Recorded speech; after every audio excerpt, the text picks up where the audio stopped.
واش الخوت، واش عرفتوا باللي سباب ادم هادي باش خرج من الجنه، باش خرج من نعمه الله الكريمه التي لا يحاسب بعدها، ولكن سببه هو الغرور والاتباع ديال العقول البشريه الاخرى.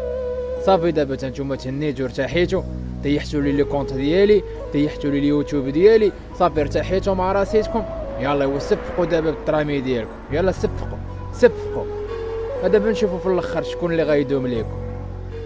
اللي فاهم راسو راه فاهم، واللي ما فهمش يرجع للباسي ديالي، يدخل للبروفيل ديالي وغيفهم مزيان داكشي شنو كنت كندير وشنو كنت كنحط وعلاش كنهضر.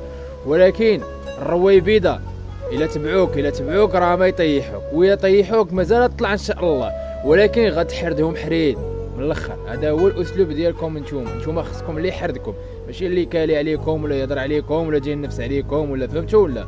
نتوما خصكم الحريد، نتوما خصكم عصاد المزيان. المهم الميساج راه واصل، ما كانلاش نطول في الهضره، خير الكلام ما قل لا وداع.